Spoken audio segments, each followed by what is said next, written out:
Hello, my name is Peggy. Peggy. Dadgum. That gum. I forgot all about that until just a second ago. What? That commercial. What was it? It was like a Geico commercial or something? I don't What was it remember for? that one. Hello, my name is Peggy. You don't remember that? That guy?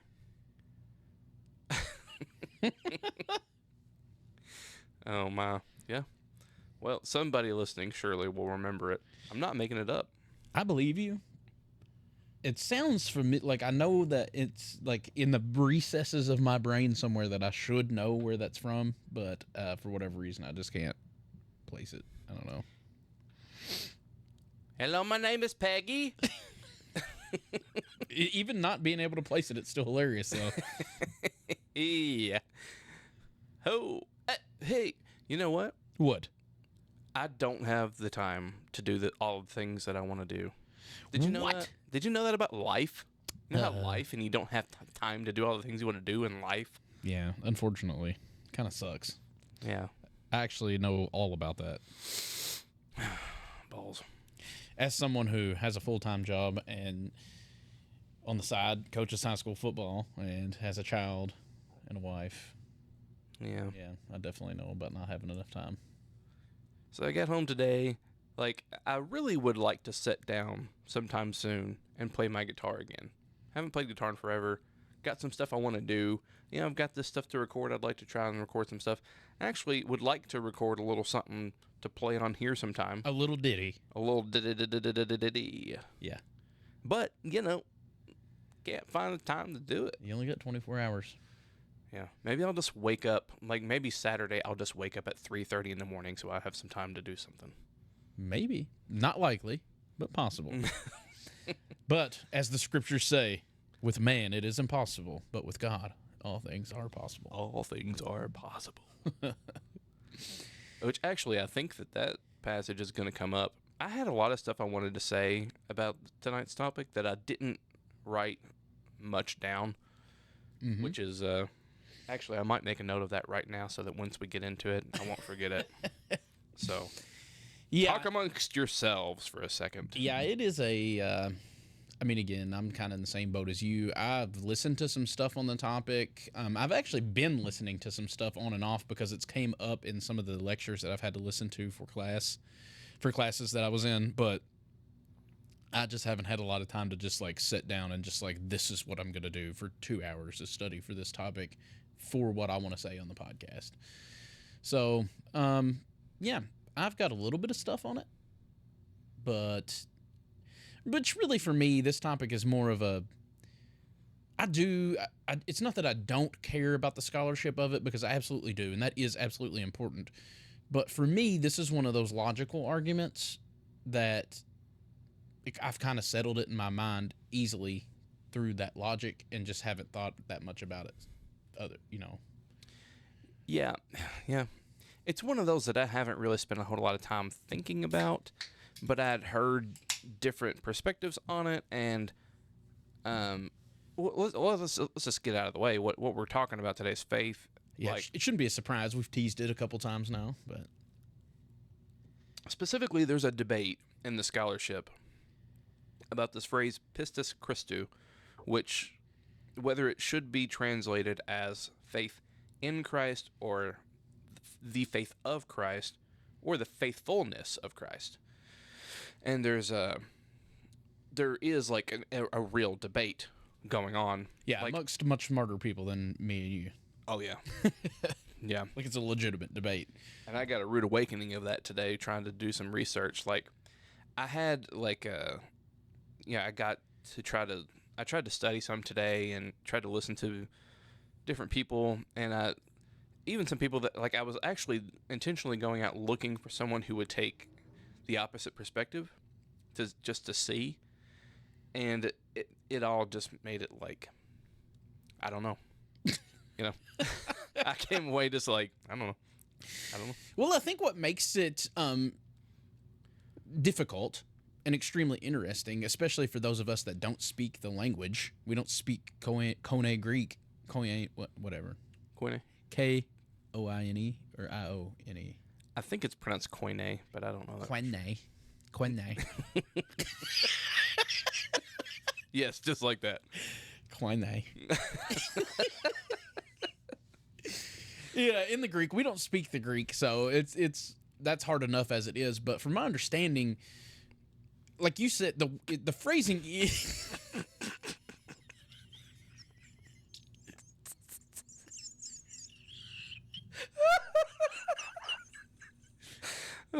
I'm about to lose consciousness over here. Koine. Laughing so hard about that. Anyway, all right, let's go. But the phrase is actually as you stated it. It's pistus Christou or Christo, whatever. But there's if you notice there, I don't know how you pronounce it. there's no conjoining word there. So in the English, Yeah. you have faith in Christ or faith of Christ. There's that middle word. It's in or of. But in the Greek, there's no word there. It's pistus Christou. Yeah. So whether it's in or of, it really is a judgment call. I mean, any kind of translation is a judgment call, but it's without anything in there. It's just faith Christ, and that doesn't make any sense. There has to be something there, but we don't know, and that's why it's a debate among scholarship. Is because there's nothing there to say. It's not like there's a word there, and they're arguing over how we should translate that word. There's literally not even a word there. Right. Yeah. Which you would have to.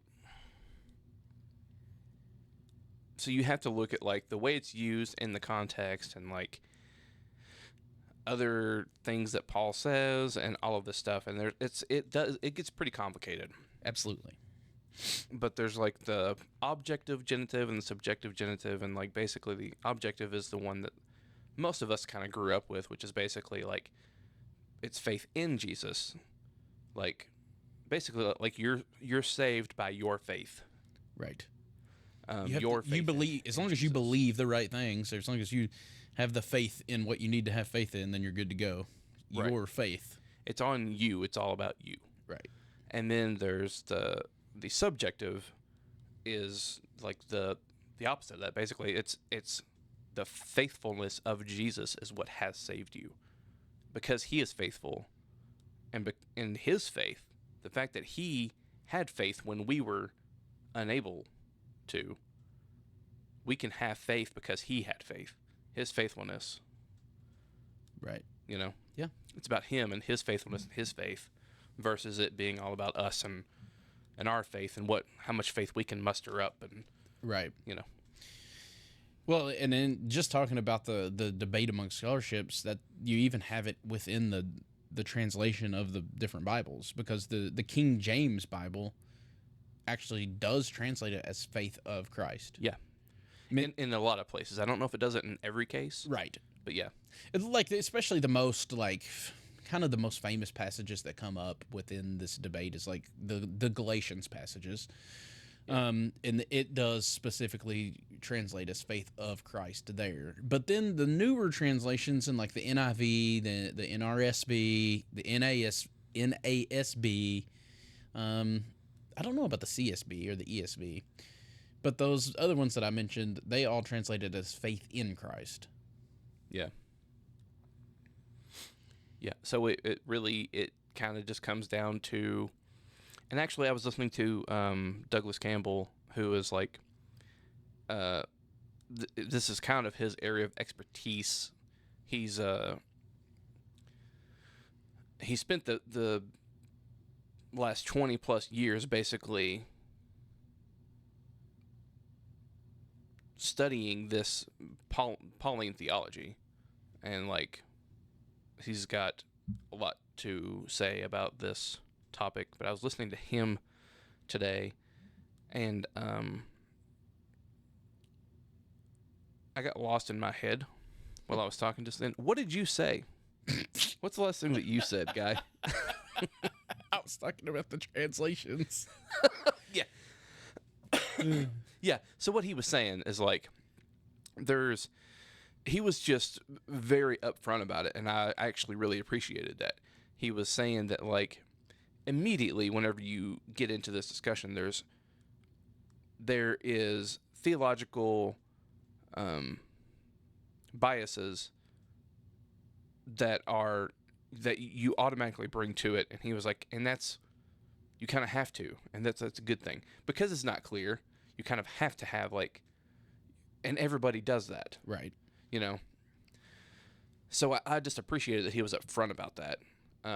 But like, yeah, those translations, I guess the reason I said that is because those translations that say faith in or faith of or whatever, a lot of that's going to depend on your overall theology and how you think that piece fits in. And, you know, like if, Or even the translators, right? Like I know the one that comes to my mind, well, yeah, that's and what I meant. I talk smack about it because I use it sometimes, but it's the NIV. Like there's several different locations within the NIV where you can tell, like, I mean, they definitely had something in mind when they were translating it, and was like, it's not being, and it's not being. I'm not saying is that it's shady or anything like that. Like, it literally is what they think it should be, but it's just as you're saying, they come to it with a preconceived idea that it all has to work together. So Right.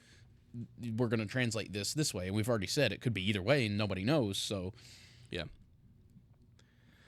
But I'll tell you what got me kind of interested in wanting to dig into this a little bit was I was watching the Covenant versus Contract series that John Crowder did, and he has a video that the title of it is "Faith Does Not Save You" or something like that. yeah, I think that is it. And obviously, that's, you know, for a lot of us in Western American evangelical Christianity, like that's like heresy. Yeah, it's, you know, it's what that is good marketing. Yeah. It's a good title. It's catchy. It automatically catches your eye, and you're like, wait a minute. Yeah. What are you trying to say? But he opens up that video by saying this title wasn't clickbait. Like that's actually true. Yeah, I mean, I believe that too. But Yeah. but it's still a catchy title. It catches your attention. Exactly. Yeah. I think for something to be clickbait, you have to like put it out there, but then it actually not be like you don't really agree with it or whatever. You're just making up a title because it catches it. You know, like, I mean, no, he's right. Yeah. I mean, so I think that there is, and I mean, I would encourage people to go and actually watch that video, because just people might have heard just what we've said so far and just like already turned this off because they might think that we're saying something we aren't. But like John Crowder in that video, and Douglas Campbell, the guy that I already mentioned, that he takes this position that it is the faith of Jesus or the faithfulness of Jesus, not your faith. But both of them would agree that faith is vitally important to the Christian. Yes. It's not that we don't, that faith isn't needful, but your salvation, what Christ has accomplished already, doesn't require you. Like it's the whole reason that Jesus had to come and live this life. Well, I mean, there's a lot that actually that's a pretty broad statement. There's a lot of reasons why Jesus came and did what he did. Right. But one of the main ones is that because we couldn't freaking do it ourselves, man. Right. You know? Yeah. So like, you can't save yourself. If you could, then Jesus wouldn't have had to come and did what he did. We don't have enough faith on our own. If we did, then Jesus wouldn't have had to come and live a life of faithfulness on our behalf. Right. Yeah, this topic for me is actually, so for a lot of people listening, this topic they might be listening to us and thinking, who gives a crap which one it is? I don't, and that's, if that's you, fine on you. For me, this was actually a huge topic. It wasn't, not at the beginning of my deconstruction. Like, this was much after I was deep into deconstruction. Because, you know, we talked about our stories, but there was a point in time where there was a point in time where I probably was an atheist. Like, I just didn't know that I believed in God at all. And as a matter of fact, instead of I've always been a reader, but the books I was reading was a lot of Richard Dawkins, a lot of Sam Harris, like new atheist kind of people. Like, I was into that kind of world at that point, you know? Right. And it was at that level of my deconstruction where this topic really factored in a lot. And and to be fair, it still causes me problems sometimes simply because I'll get people trying to push the other way back on me. And that's just, and I guess let me lay it out like that. For me, the topic comes down to,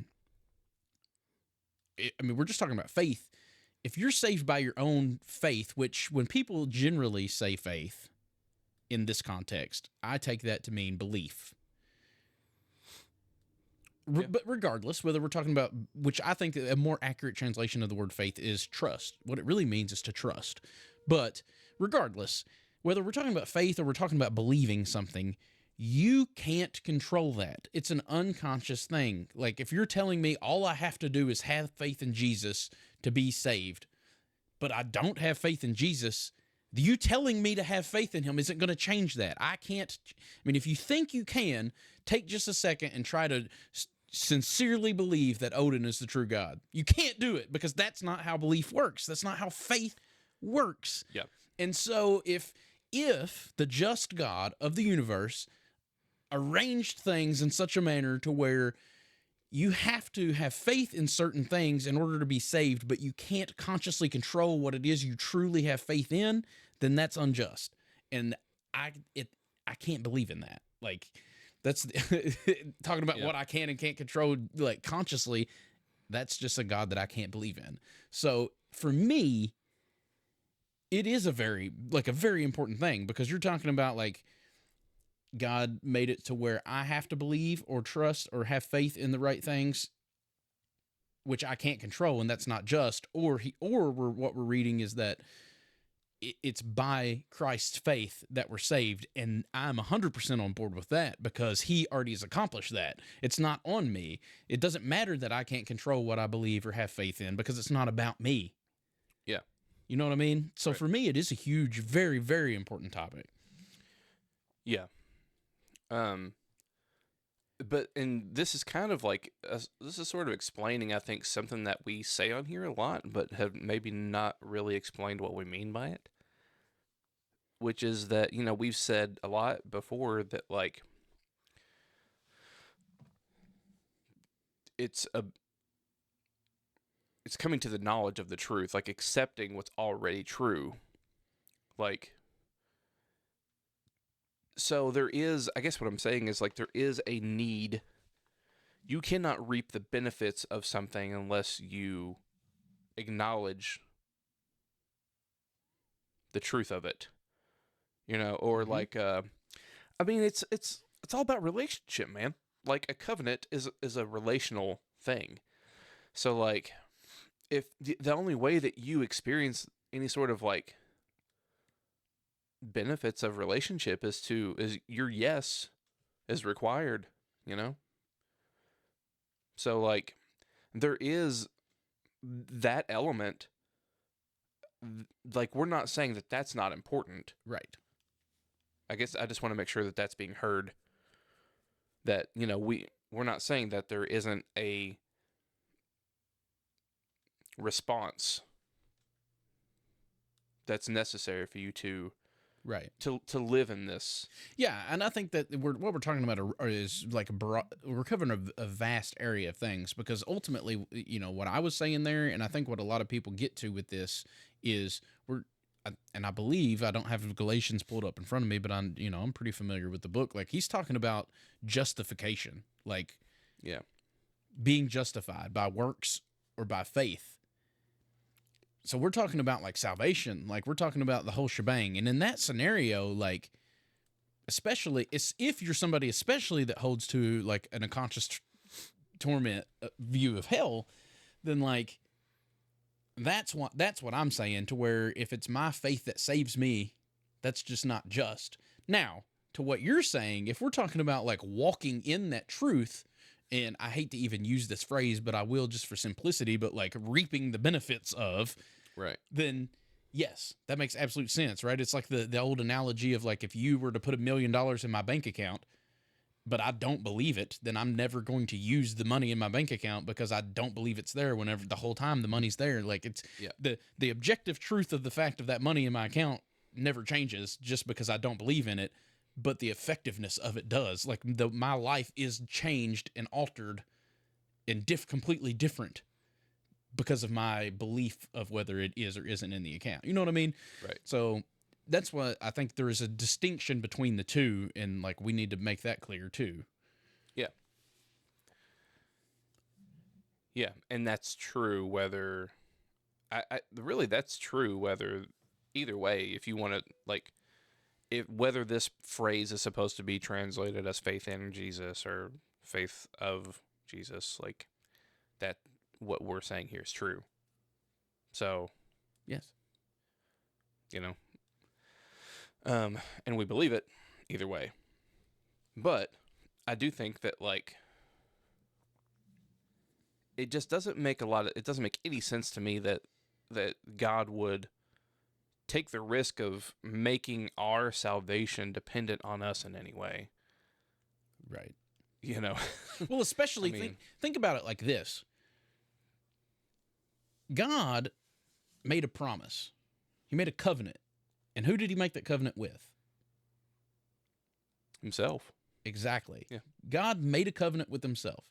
And the covenant was that Abraham's seed, his offspring, would, I don't remember the exact wording of it, capture his enemies' gates or whatever, and then would be as numerous as the sands of the sun, and then every nation on earth would be blessed because of it. Every nation and family on earth would be blessed. Exactly.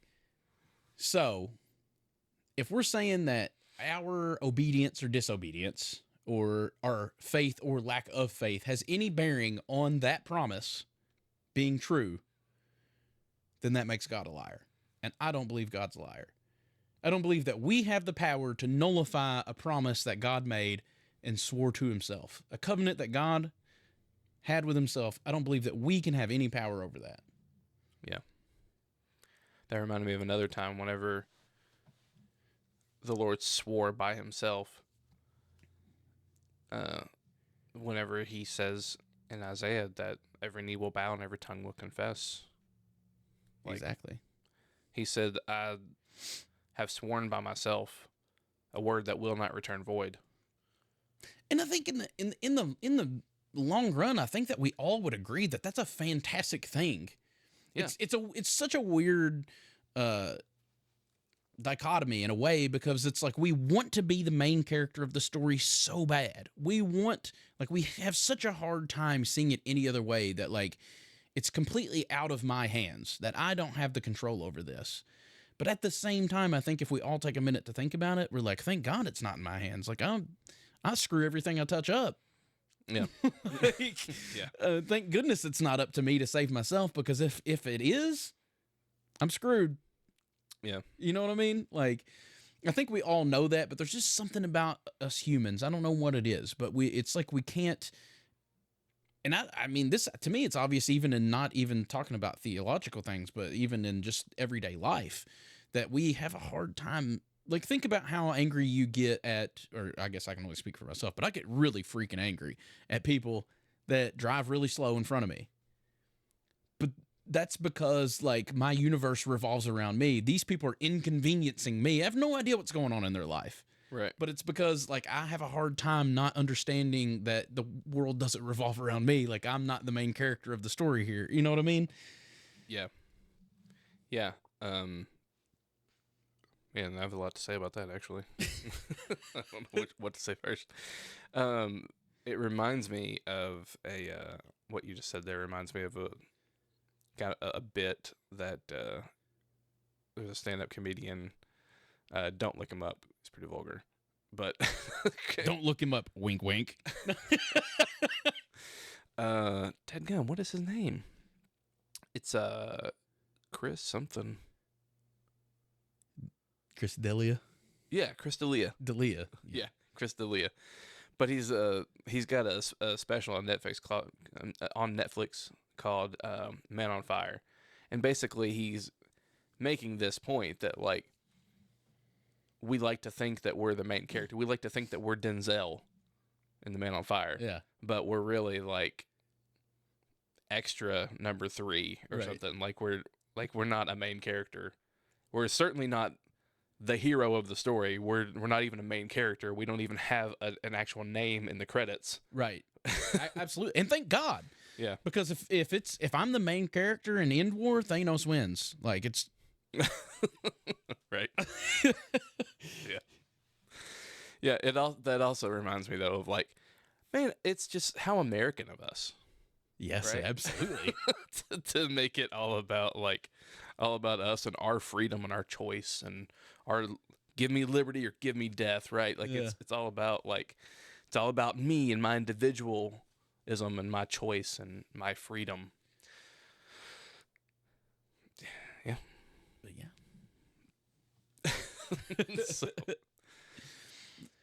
yeah, and I don't know, like there's still a lot of this that I don't know what to do with. I don't even know if I agree with what we're saying right now, actually.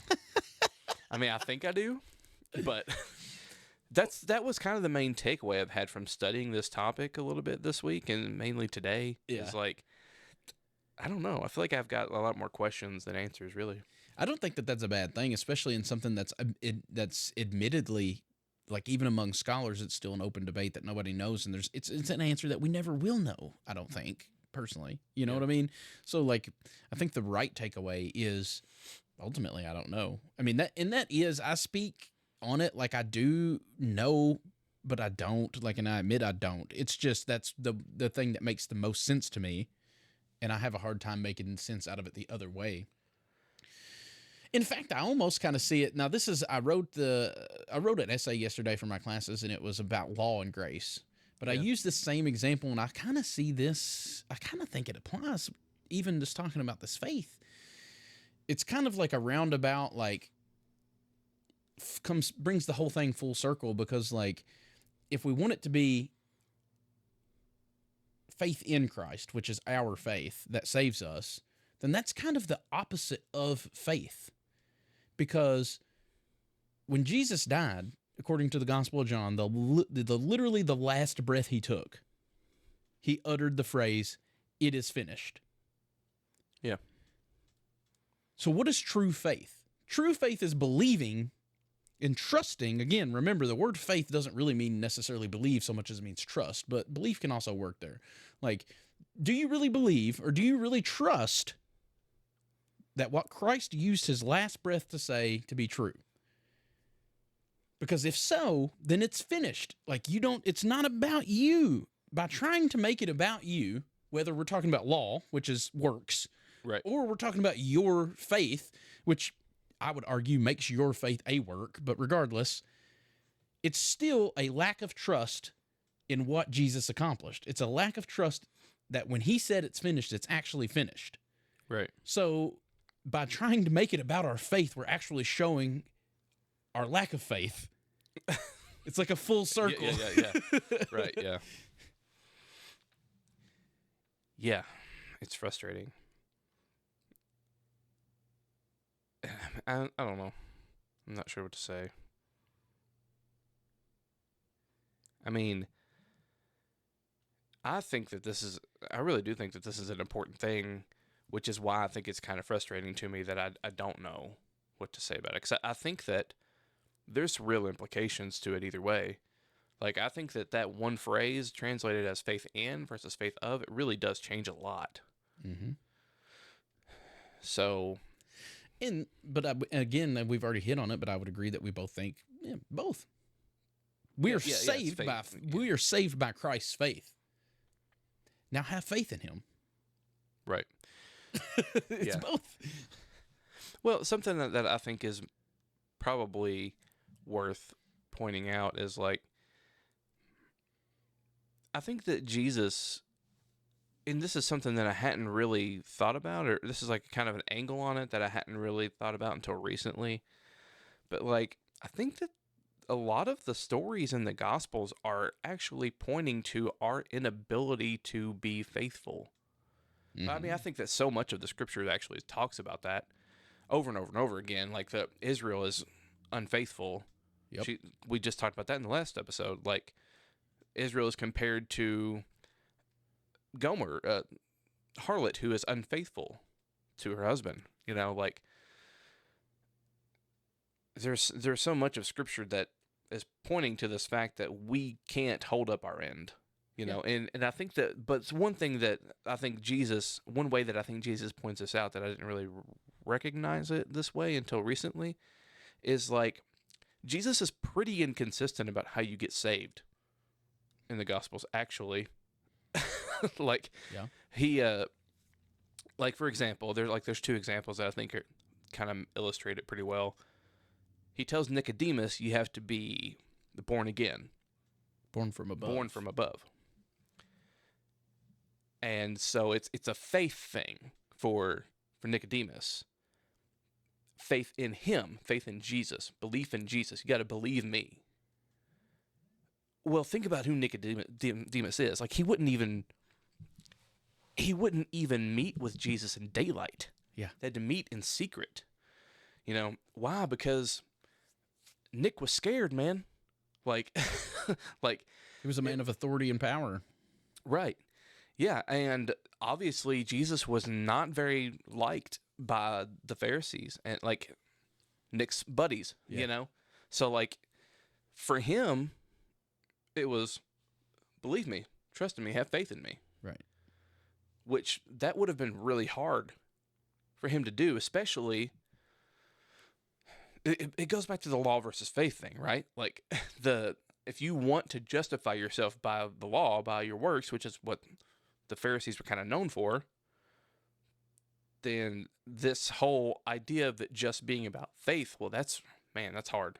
It's a hard pill to swallow, which is why you have so many of the Judaizers trying to mix the law and grace in the New Testament and Paul coming at them over and over again. Most of Paul's letters, I think, are hitting on that issue. But in Galatians, he actually tells them that he wants them to cut their tallywhackers off. He does. True story. He doesn't use the word tallywhacker, but yeah, he does. Their genitalia. But anyway, yeah. So like, but he goes the faith route with Nicodemus. Yeah. But what does he tell the rich young ruler? Sell everything that you own and follow me. Well, before that, the rich young ruler comes to him and he's like, "What do I need to do to be saved?" And he says, "Follow the commandments. Follow the commandments. Yeah. Follow the law." Jesus is telling him to follow the law. And he's like, "Oh yeah, I've done all that stuff. I'm good."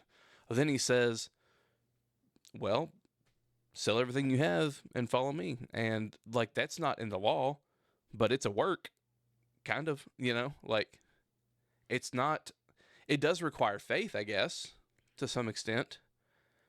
But his initial response to the guy when he says, "What I need to do to be saved is follow the law." Right. Like, so, which is it? But I think the point is that he makes the point for us later whenever the disciples ask him, like,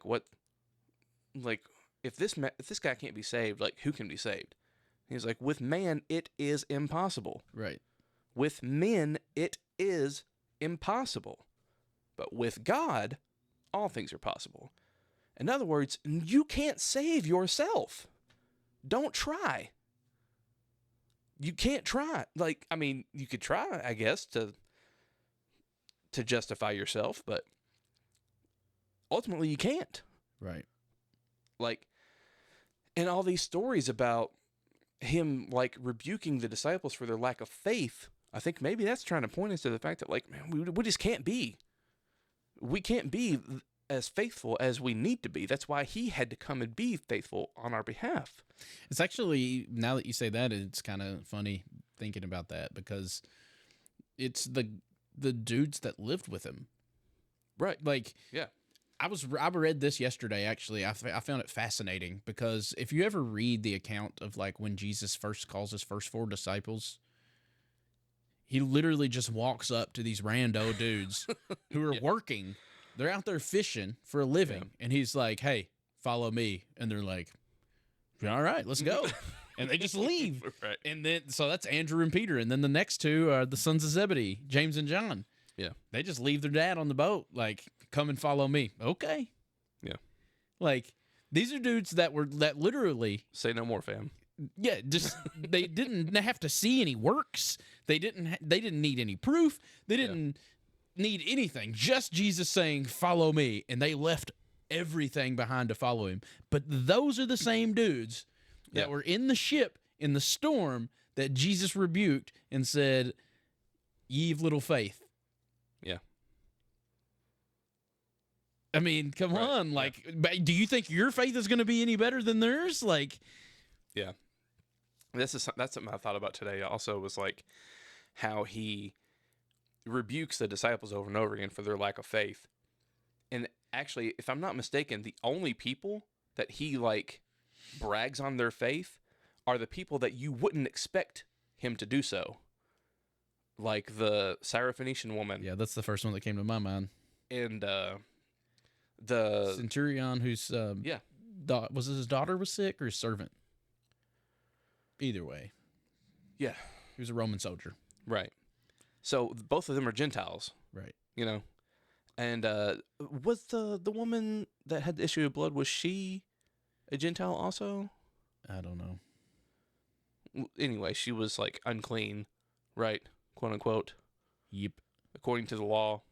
Yep. Like it was all these people that the pariahs, the social pariahs, the one who are objectified and who are rejected by society and by religion. Really, I mean, especially because it was the Jewish Torah law that called them unclean. So yeah, but it's those folks that get the attaboy about their faith from Jesus, whereas it's his followers and the religious folks that he rebukes for their lack of faith. You know, like the people closest to him, his followers, the disciples there, those are the ones that are getting rebuked over and over again for their lack of faith. You know, and he says if you just have a mustard seed's worth of faith, you can move a mountain. Well, I think that's kind of pointing to the fact that like you can't muster up enough within yourself, because like a mustard seed is very small, and I haven't moved any mountains lately. Quite tiny. So I've got less than that for sure. I've actually tried to do it before. Have you? You've like looked at a mountain and like tried to like. When I was a little kid, I specifically remember hearing that story and being like, "I'm going to try this," and like just trying really hard to like with my mind move a mountain, and just it didn't move at all. Right. not even a little bit. Yeah, and that's the point. I think like. I don't know. I could be wrong on that, but that's just like a kind of a different angle on it that I've been thinking about this week a little bit. Is like, you know, like maybe that's the point. Like he keeps trying to make this point throughout the scriptures, and I mean I know there's other stuff going on there with the faith and stuff like that, but like maybe his whole point, and a lot of that stuff is, or not his whole point, but part of the point, and what he's trying to say with all these stories in the Gospels is like, we don't have the faith that we need. Right. Yeah. And I mean, that's the same thing that a lot of people would say about the law, which it's not the same thing, but it's the same sort of idea. You know, a lot of people, when you ask like why, if we don't follow the law, and the law, you know, it was never God's intention for us to follow the law, then why did he give it? And a lot of people will answer, it was to show us how we couldn't keep it. You know, essentially to show you like, hey, you can't do this on your own. You need a savior. Right. You know what I mean? Which is sort of the same kind of principle. I don't know why we would be okay with applying it to the law, but not the faith. It's the same principle. You know what I mean? Yeah. And I'm not saying that we can't have faith, but I think that the reason we are able to have faith is because he did. You know, like, I mean, our faith would be in vain if it weren't for the accomplished work, you know? Yeah. Like, yeah. The only reason that we're able to have faith is because he had the faithfulness to uphold the covenant. Yeah, especially when you look at like what the word faith entails. It's like to trust that what has been said is going to come to pass. I was trying to think of the way Malcolm, because I was listening to Malcolm Smith talk about a little bit about this, and he, you know, the way that he phrased it was, it's like the expectation I don't even remember the way he said it now. Anyway, it's you know how Malcolm Smith talks, so he has a really like poetic way of saying things, and so I was trying to think of the way he worded it, but I just can't come up with it because I'm not Malcolm Smith.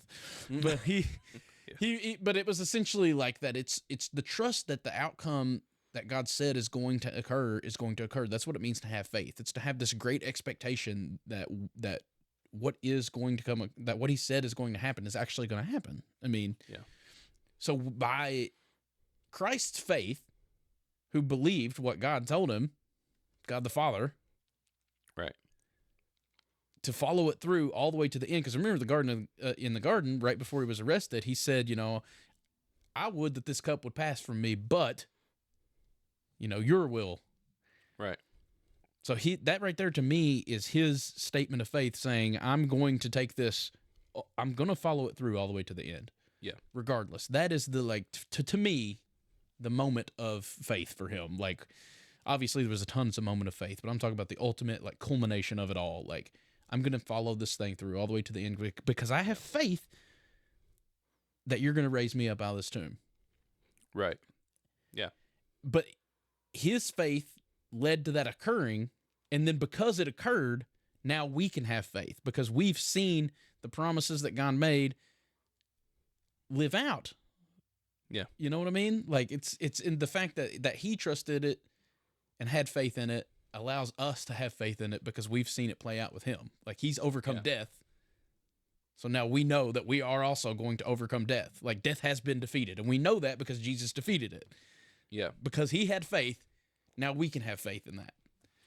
Yeah, and like someone like if I remember right, I'm pretty sure it was Maximus, the confessor, that talks about that prayer of Jesus in the garden, and he says that Jesus is actually aligning the entirety of humanity's, like, the human will with the will of God, and he does this on behalf of all humanity in that moment. So it wasn't, not only was he putting his faith in the Father in that moment, but he was putting the faith of all humanity like on our behalf in the Father in that moment.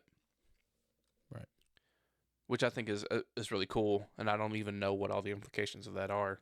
But no, but it does follow kind of to me the stream of thought of, like, Paul uses a lot, like we died in Christ and died to the law in the body of Christ, and therefore we rose with Christ, and now also currently at this very moment reign with Christ, seated at the right hand of the Father. You know what I mean? Like, it all that all kind of flows from that same thinking. Right. Yeah. Yeah.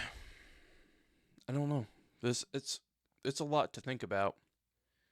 Yeah. It's a lot to because before I say that, because I mean we probably need to talk about, like, what does this mean as far as salvation goes. Maybe, but like one thing that I heard Douglas Campbell say today I thought was really good. I actually wrote it down. Let me see if I can find it. So I want to make sure I get it right. But even what I wrote was just like a paraphrase. It wasn't like an exact quote. I didn't realize that Douglas Campbell was like from New Zealand. Yeah. It caught me off guard. Well, I'd heard him like on podcasts and stuff before, and interviews and different things, and so I knew that he had an accent, but I didn't know where he was actually from originally. So, yeah. Which, look him up, Douglas Campbell, if you're interested.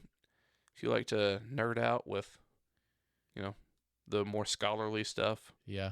I think that a lot of people would like him because he's extremely smart, and he's extremely studied. Not steadied, that's redneck. Studied. He's extremely studied. And extremely intelligent, but he does not, the way he speaks and talks about the subject does not come across in any way smug or know-it-all. Like, it comes across very charitable, and, like, I don't know. I like the way that he spoke. We're going to have to talk about something related to that here in a little bit, too. I watched a debate recently, and that was the number one complaint. Debates are never kind. They're always smug. Not charitable. But what he was saying, is because he understands that, and we've already touched on it a couple times, but like a lot of people can hear what we're saying and think that we're saying that faith doesn't matter. Right. Your faith doesn't matter. And he basically, essentially, what he said was that faith does matter and it is vitally important, but we've placed it in the wrong category. So basically, what he said is that faith isn't a soteriological issue. It is an issue of discipleship and Christian ethics. So, well, if anyone doesn't know, soteriology is basically the study of salvation. Mm-hmm. So, it's not in other words, it's not a salvation issue.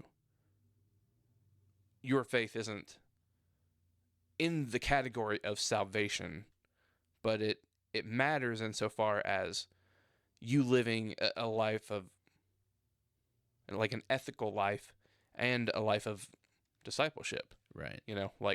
And it's something to be grown in and matured in. It's something that develops more and more over time. It's not, you know what I mean? Yeah. Because like if it's about salvation, then it's up to me to do it. Well, then there's so many questions that come up, right? Like how much do I need to believe? Right. Like, what time of day is that tested? Because right. It changes constantly, right? So yeah. Like, do I believe enough? Do I? It just made me think about that Trailer Park Boys episode where Mr. Leahy, he's like the drunk manager of the trailer park, but he like gets in trouble for being drunk all the time, so he just carries around a breathalyzer, like a little portable breathalyzer, and he's just figured out that he can stay at, like, I don't remember what the level is, but he's like, it's just perfect drunk, just a little bit tipsy, but I'm not so crazy, and I just every hour or so I puff on that little breathalyzer and it tells me where I'm at, and I know if I have a little sippy poo or not, keep you on that nice even. I've never seen that before.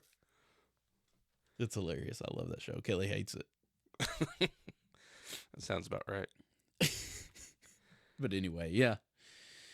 Yeah, I don't know. I guess I was just saying, like, I mean, I think that all those questions are valid questions. Like, yes. Like, if you're someone who thinks that your salvation is entirely up to you, well, then there's so many questions that come up and so little security in it. Right. Like, if he did it for me, then I can actually have faith. I can actually trust, right? Right. It's that full circle of like what faith actually is. It's by his faithfulness. Now I can have faith. I mean, it's not believing him when he said it is finished. That's a lack of faith, So it really is, and I hope that we'd made that clear.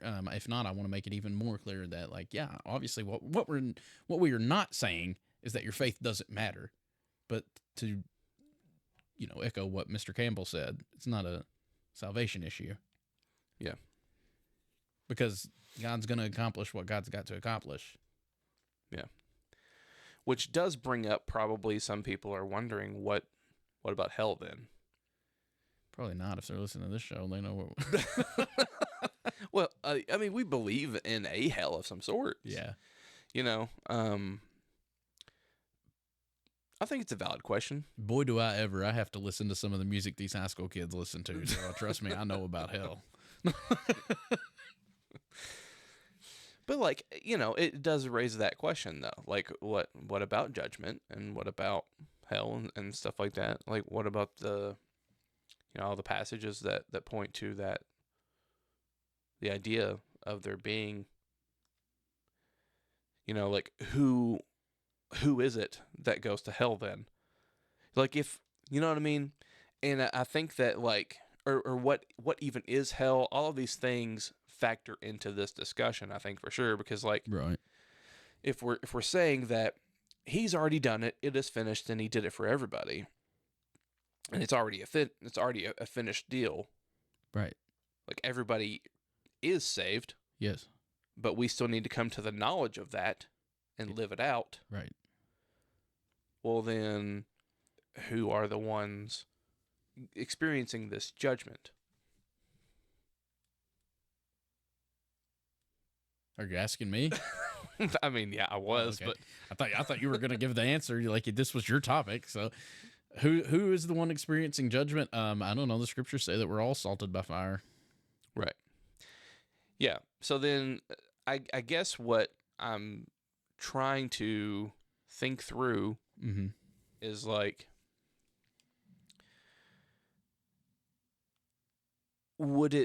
is hell then not so much about, well, I mean, I guess it wouldn't be. We've already talked about that. It's not about retribution. So it's not about, if God's justice isn't retributive, meaning that you get what you deserve, Right. an eye for an eye. Yes. If God's justice isn't retributive, then this judgment, this display of justice, is what some Calvinists would call hell, is restorative. It's meant to be corrective. It's meant to bring about the knowledge of the truth. This actually brings up, I just thought about this. There was something, I didn't go to Bible study last night. I skipped like a real sinner. Even after you asked on the group what chapter they were in and everything. I did, and I read it, and I was like, oh, man. I see. But there was something that they talked about. They actually brought up the Matthew 18 passage. I think it's Matthew 18, where he tells the story of the unforgiving servant or whatever, the one that he was forgiven. Yes. And then he had a servant that owed him, Right. and he didn't forgive him. So then he is handed over to the torturers, is what it says. Yeah, I would fact check you on where that's at, but everyone that's listening knows that that is not my specialty. So I'm pretty sure it's Matthew 18. I know that it's in there somewhere. I'm 98% sure that it's Matthew 18. But anyway, you can look it up. Just like Google unforgiving servant. You can't or trust whatever. Google. Well, yeah, can't trust anybody or anything. That's what Stone Cold Steve Austin taught me. DTA, don't trust anybody. I wouldn't know. Never been a wrestling guy.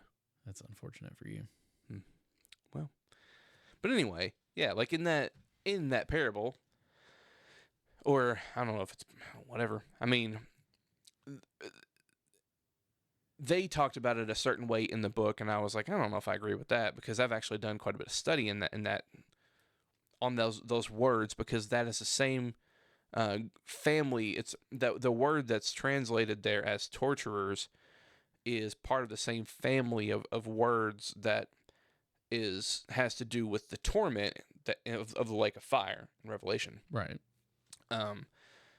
And it's interesting because if you look at the word translated as torment there in Revelation 14, and then you look at the word for torturers there in Matthew 18, both of them have to do with a trial, a tormenting trial, or a testing. And the torturer specifically, it says that it's one who elicits the truth by use of the rack. In other words, the torturer, the purpose, specifically what the torturer in this story does, is try to bring about the truth. So like, and that's the same. It had the word translated as torment in Revelation 14, where it says, those who follow the beast and are cast into the lake of fire, smoke of torment goes up forever and ever. Torment there is the same family of words here. It has to do with a trial that's supposed to bring about the truth. It also has to do with like purification. There's a connotation of purification in that word also. And so, yeah, I mean, I think that like it's anyone who doesn't come to the knowledge of the truth, anyone who doesn't accept that, needs to come to the knowledge of the truth. So that's what, and if that's specifically what that word is getting at, if that's what's encompassed in that word torment or torture, then I mean, yeah, it sounds like the harsher side of love, maybe, is what I've heard some people call that. But it is love because it's trying to bring about the truth, trying to bring you to the knowledge of the truth. But if you, I don't know, like, you know what I mean? There's a lot to consider with it. Yeah, it's a much bigger conversation, really, because then you start to get into what even is salvation? What are we being saved from? Yes, right. And then, I mean, then you also have to talk even further than that. There's another sub conversation in there about what is hell and what's the purpose of it, and you know what I mean. So like, there's many layers and many conversations to be had around all that. Yeah. So I guess I guess what I'm trying to say is like, everything we've said tonight to me doesn't mean that there's not still a hell of some sorts or judgment, but that everyone's salvation has already been accomplished in Jesus. Now believe it and live in it. Yeah. Yeah. Because there is, like, you know, the scripture talks about, like, people loving the darkness more than the light. I think that's in John's gospel. That, you know, when Jesus came, he came into the world,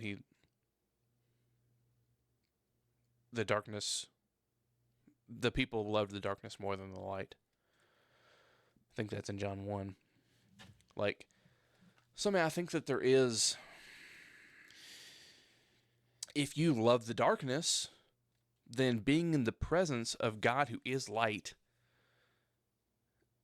is going to feel like torture, probably. Right. I would imagine. If you are someone who is full of hate, then being in the direct presence of love would probably be torturous.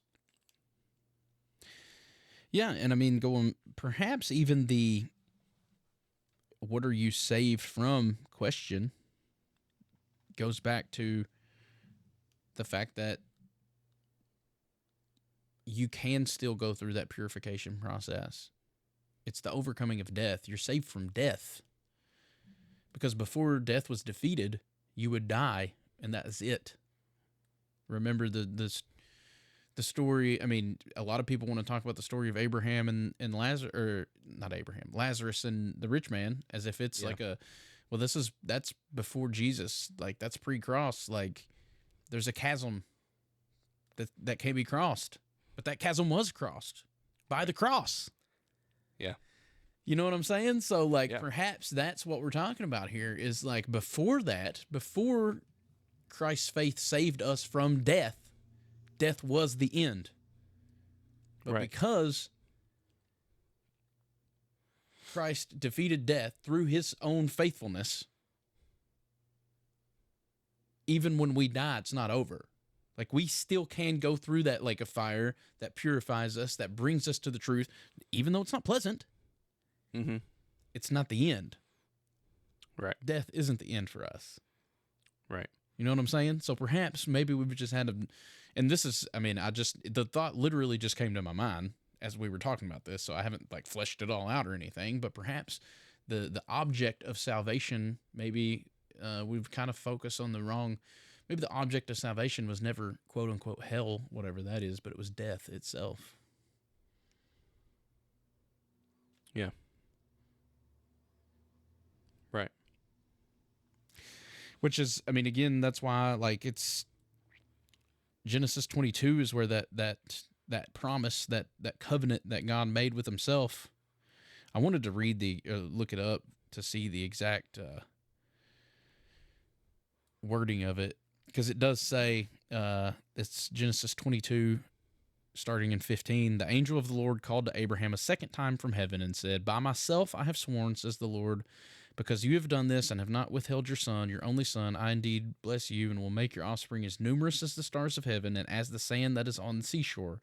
And your offspring, which is Jesus, shall possess the gate of their enemies. Well, the enemy who come to steal, kill, and destroy, Mm-hmm. like the gate of the enemy is death, Hades, Sheol, the Right. land of the dead. Yeah. So he conquered death. The offspring of Abraham did conquer death. He now possesses the gate of his enemy, which is death. Yeah. The gate has been torn down. Death doesn't hold us any longer. Right.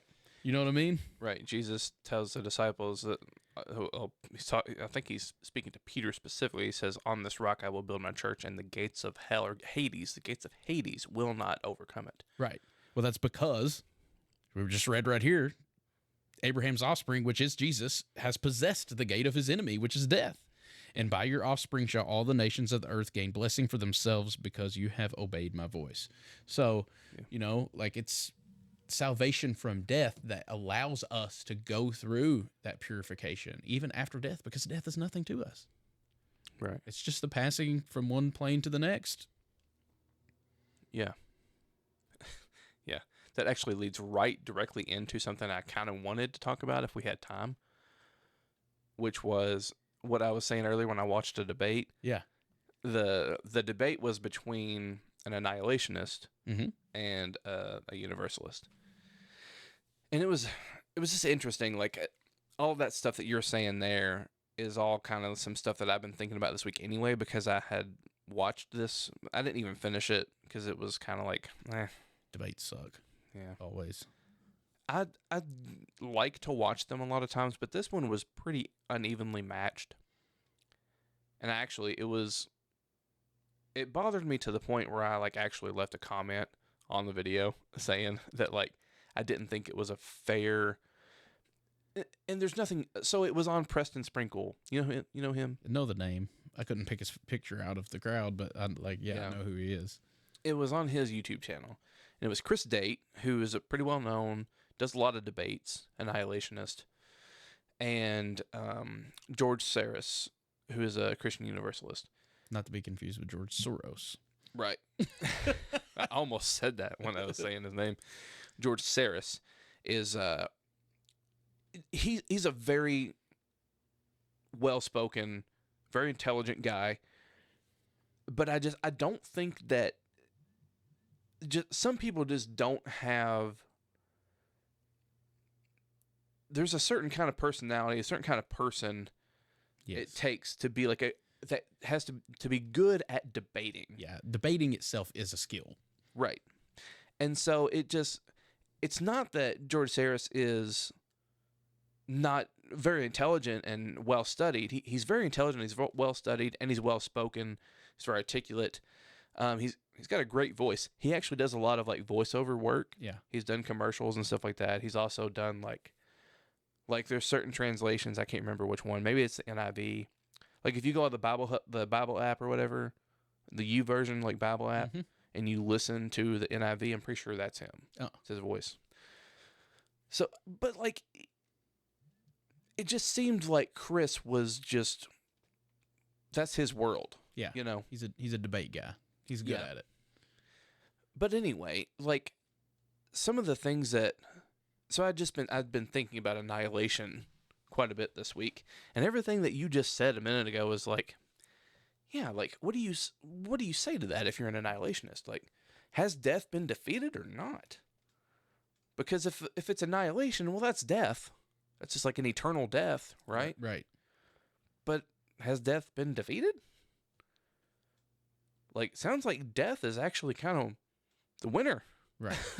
If most people end up there, if even one person ends up there, death got the one. It is kind of funny because when I was saying all that, I never the word annihilationism never popped into my mind as what I was saying, but that is what I was saying. I mean, it just never the concept wasn't there, but yeah, that's exactly what I was saying. Yeah. One thing that I kind of thought about while listening to that debate, because one thing that I didn't watch the whole thing again, but there was a part where they were talking about Revelation, kind of going back and forth a little bit about Revelation and the second death, right? Well, isn't that a little redundant? If annihilation is true, and there's like all the dead are resurrected for this judgment, and Just to kill him again. just to kill them again. Like, that's a little redundant. It's a little like seems unnecessary. Like, just leave them dead. It seems like somebody should have already made a comedy movie about that, like a dark comedy. Like you die and you're just dead, and you're like, this sucks, I'm dead. And then you're resurrected, and you're like, yeah, I get to live again. And then like you just die again. You're like, this sucks. Really? And that is hell right there. That's hell. That's what hell is. It's being resurrected from death, thinking, yes, I get a second chance. Ah, he squished me like a fly with a fly swat. Yeah. It's silly, right? It is. Like, but it actually makes total sense to me, and I don't know if George ever said this or not, but to me, the second death only makes sense if it's some sort of different type of death.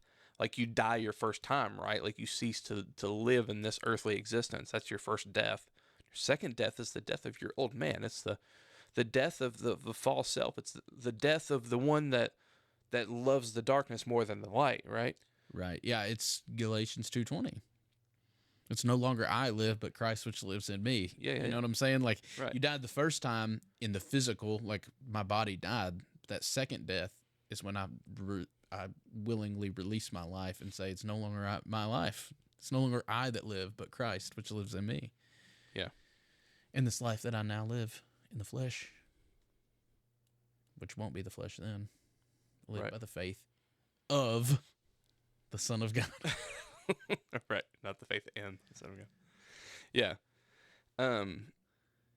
So yeah, I've been thinking about that a little bit this week, like annihilationism, and Annihilationism definitely sounds more metal, though. it does. I mean, it's only slightly better.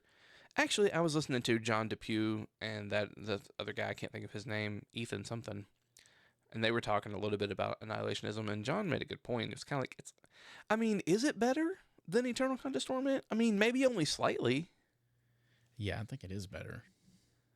I mean, it is, but like only insofar as like there's not someone suffering for all of eternity.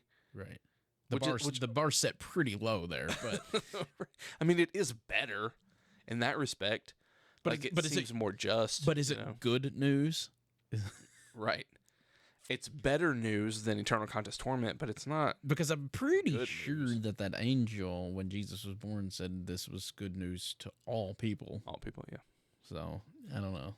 Yeah, in that debate, there wasn't. I don't think they ever got into whenever I didn't watch the whole thing, but what I watched of it, I don't think they even got into a lot of the all passages. At least I didn't hear Chris's response to them. Like, I don't know how. That's the thing. Like, if you're an annihilationist, you got a lot of scriptures in your favor. Yeah. I grant that, but you also got a lot of the. What do you do with all the universalist passages? You know, like, you still got to do something with those. Right. But he did bring up one thing that I wanted to get your take on that I thought was interesting. Ultimately, so it's one of those things where, like, yeah, it's better than eternal contest torment, but it's not good still. But it was something that I'd never considered, because like so much of like what I've had been thinking, what like all this study and stuff I've done, and like I'm really have been focused more so on like the arguments for or against eternal contest torment and universalism, not so much annihilation. Right. So like there's one objection I know we've talked about on here before to eternal contest torment is the blessedness of heaven. Like, those in heaven, how can they enjoy heaven knowing that they have loved ones in hell that are suffering for all of eternity? So like one thing that Chris said was that, you know, on annihilationism, like, that's not an issue, because just like here, you might have someone that dies that you're close to, that you love, and yeah, that's painful, but you are able to move on and still enjoy your life right after the fact. And I thought that was kind of an interesting point to make with annihilationism, and I was just kind of curious if you had any thoughts on that. No, I think it is. I mean, well, I've got a few different thoughts because I do think that what you said there at the end is kind of right, but there are. I mean, when you lose somebody that you're super close to, you may be able to go on with your life, but your life isn't the same. Right. Yeah, exactly. You know what I mean? It's Yeah. not. There's still something missing from your life that was there before. And part of what gives a lot of people hope is knowing that they'll see him again one day. Right. So losing that hope kind of, yeah, that would be like a step in the other direction. Yeah. And I mean, to the point of like, I mean, let's go to the opposite end of that spectrum, right? Like, let's say the same argument could be said about someone like, let's say there's somebody suffers horrifically at the hands of another person, and then that person, you know, Yeah. you know what I mean? So like, I guess in that respect, I mean, maybe there's a point there, but then I always just go to like the restoration of that person. Like, I feel like that once that we have been restored fully and we are able to see who we truly are and who those people that hurt us truly are, there's going to be more rejoicing over the fact that even that person that hurt us was able to be transformed and saved. You know what I mean? Like, that to me, that just seems more beautiful. That seems the whole idea of like, I'm able to enjoy myself more in heaven because the person that hurt me is no longer alive, seems anti-heaven. I don't know. That seems gross to me. Well, it seems a bit fleshly, right? It doesn't Yes. sound like loving your enemies. Right. Doesn't sound like what Jesus told us to do. But I mean, to be fair, I get the sentiment. I understand. Like, Right. the human in me understands, and I'm not saying that I don't. But like, I believe in a better heaven than that. Well, like, I mean, if we just wanted to put it very simply, people in heaven that have loved ones,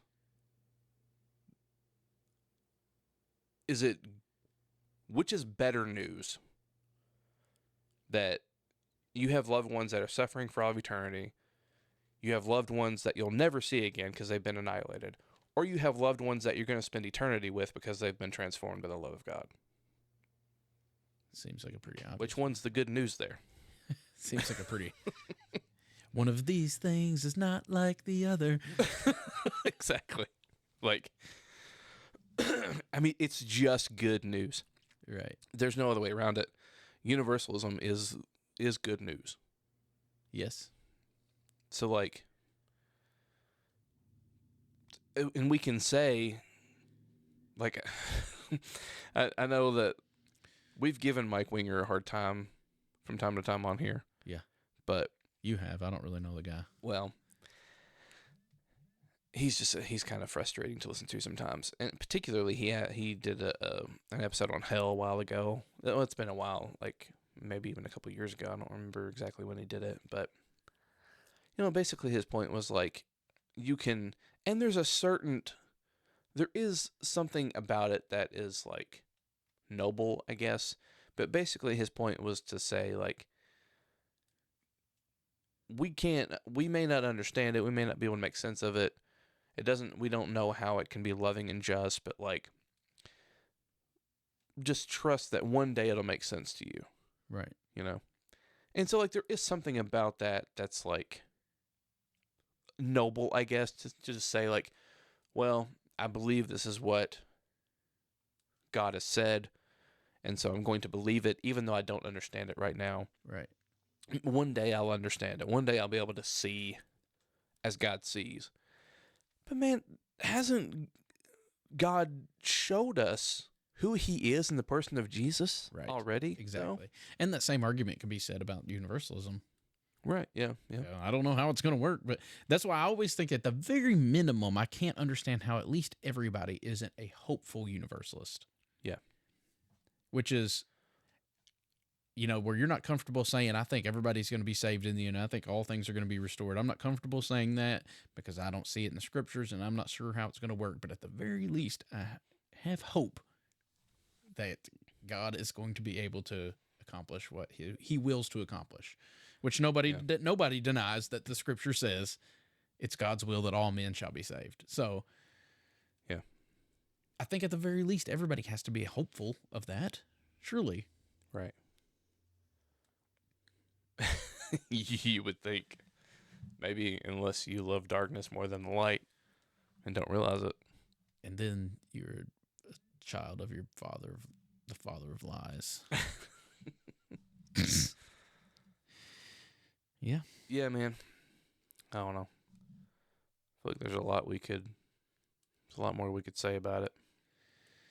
We didn't really do what, like, when I guess what I had envisioned for this episode with the faith in versus faith of thing was more like, I thought I would have been more prepared. Like, I planned to go through all the relevant passages and, like, kind of exegete a little bit. And, like, I thought that it would be more that. But like I said, as I got into it, the less I felt prepared to speak about authoritatively.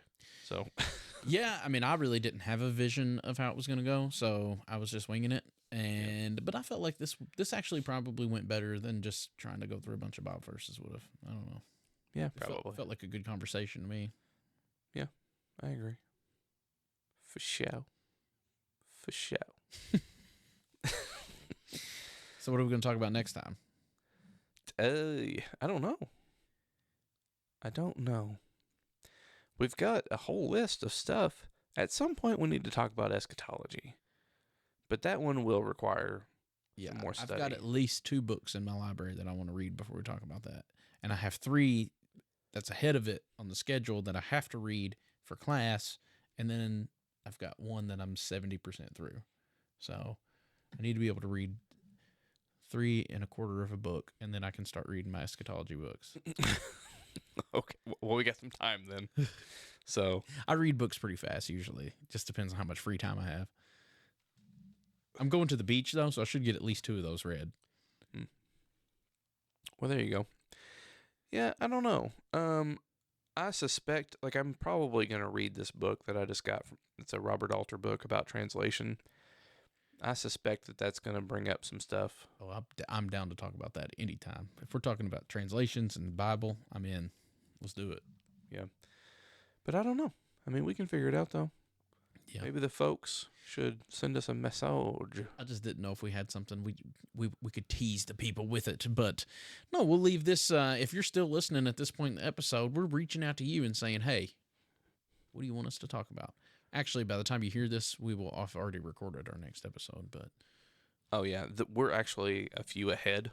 yeah. So you're going to hear this like a month after we recorded it. You know what I was thinking about today? I was like, we recorded that extra episode this week specifically to make up for the week that I'm going to be gone.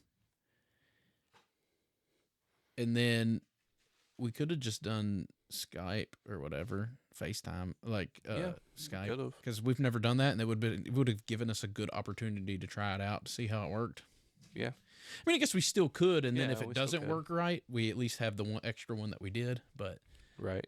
Yeah, we could give her I have college try. I have that USB mic that I could use on my phone. So yeah. Wife, we have a guest in studio.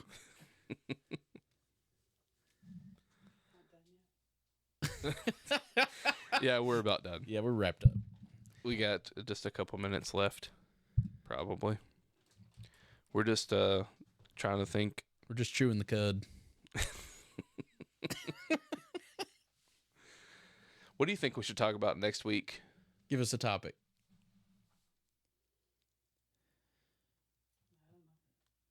She's got nothing. Well, we got a whole list of stuff, so we'll find something rad to talk about. Something rad. Right on. Well, that's definitely true. Well, are we done, dude? Oh yeah, I'm good, man. All right. Well, we'll see y'all next time. Bye.